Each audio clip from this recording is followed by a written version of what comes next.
Après cela, Jésus s'en alla de l'autre côté de la mer de Galilée ou mer de Tibériade. Une grande foule le suivait parce qu'elle voyait les miracles qu'il opérait sur les malades. Jésus monta sur la montagne et là il s'assit avec ses disciples. Or, la Pâque, la fête des Juifs, était proche. Ayant levé les yeux et voyant qu'une grande foule venait à lui, Jésus dit à Philippe: où achèterons-nous des pains pour que ces gens aient à manger? Il disait cela pour les prouver, car il savait ce qu'il allait faire. Philippe lui répondit: les pains qu'on aurait pour 200 deniers ne suffiraient pas pour que chacun en reçoive un peu. Un de ses disciples, André, frère de Simon, lui dit: il y a ici un jeune garçon qui a 5 pains d'orge et 2 poissons. Mais qu'est-ce que cela pour autant de gens? Jésus dit: faites-les asseoir. Il y avait dans ce lieu beaucoup d'herbes. Ils s'assirent donc au nombre d'environ 5000 hommes. Jésus prit les pains, rendit grâce et les distribua à ceux qui étaient assis. Il leur donna de même des poissons, autant qu'ils en voulurent. Lorsqu'ils furent rassasiés, il dit à ses disciples: ramassez les morceaux qui restent afin que rien ne se perde. Ils les ramassèrent donc et ils remplirent 12 paniers avec les morceaux qui restèrent des 5 pains d'orge après que tous eurent mangé. Ces gens, ayant vu le miracle que Jésus avait fait, disaient: celui-ci est vraiment le prophète qui doit venir dans le monde. Et Jésus, sachant qu'ils allaient venir l'enlever pour le faire au roi, se retira de nouveau sur la montagne lui seul. Quand le soir fut venu, ses disciples descendirent au bord de la mer, étant montés dans une barque, ils traversèrent la mer pour se rendre à Capernaum. Il faisait déjà nuit et Jésus ne les avait pas encore rejoints. Il soufflait un grand vent et la mer était agitée. Après avoir ramé environ 25 ou 30 stades, ils virent Jésus marchant sur la mer et s'approchant de la barque, et ils eurent peur. Mais Jésus leur dit: c'est moi, n'ayez pas peur. Ils voulaient donc le prendre dans la barque, et aussitôt la barque aborda au lieu où ils allaient. La foule qui était restée de l'autre côté de la mer avait remarqué qu'il ne se trouvait là qu'une seule barque, et que Jésus n'était pas monté dans cette barque avec ses disciples, mais qu'ils étaient partis seuls.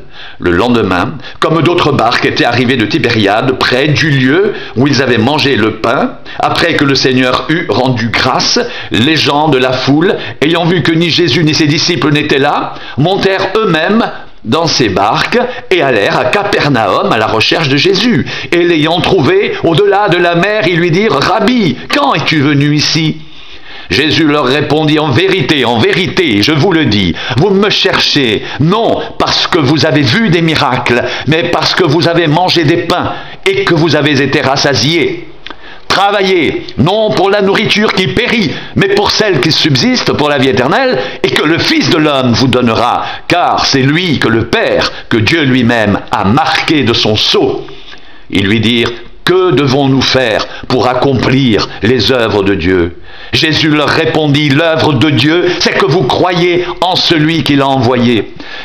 Quel miracle fais-tu donc, lui dirent-ils, afin que nous le voyions et que nous croyions en toi? Que fais-tu? Nos pères ont mangé la manne dans le désert, selon ce qui est écrit, il leur donna le pain du ciel à manger.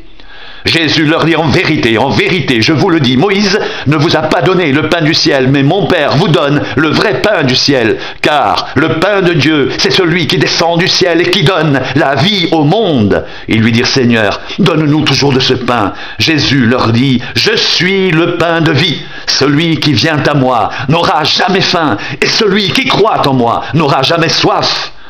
Mais je vous l'ai dit, vous m'avez vu et vous ne croyez point.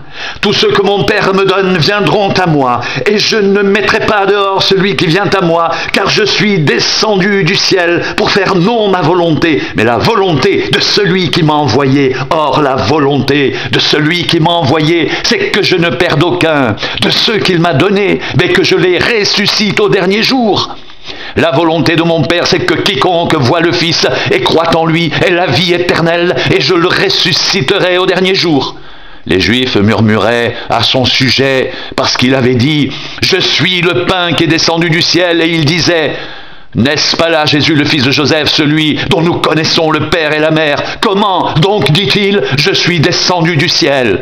Jésus leur répondit: ne murmurez pas entre vous, nul ne peut venir à moi si le Père qui m'a envoyé ne l'attire, et je le ressusciterai au dernier jour. Il est écrit dans les prophètes, ils seront tous enseignés de Dieu. Ainsi quiconque a entendu le Père et a reçu enseignement vient à moi. C'est que nul n'a vu le Père, sinon celui qui vient de Dieu, celui qui a vu le Père. En vérité, je vous le dis, celui qui croit en moi a la vie éternelle. Je suis le pain de vie.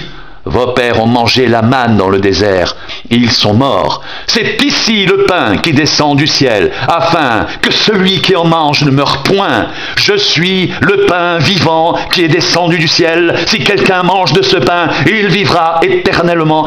Et le pain que je donnerai, c'est ma chair que je donnerai pour la vie du monde. Là-dessus, les Juifs discutaient entre eux, disant, comment peut-il nous donner sa chair à manger? Jésus leur dit, en vérité, je vous le dis, si vous ne mangez la chair du Fils de l'homme, et si vous ne buvez son sang, vous n'avez point la vie en vous-même. Celui qui mange ma chair et qui boit mon sang a la vie éternelle, et je le ressusciterai au dernier jour, car ma chair est vraiment une nourriture, et mon sang est vraiment un breuvage. Celui qui mange ma chair et qui boit mon sang demeure en moi, et je demeure en lui, comme le Père qui est vivant m'a envoyé, et que je vis par le Père.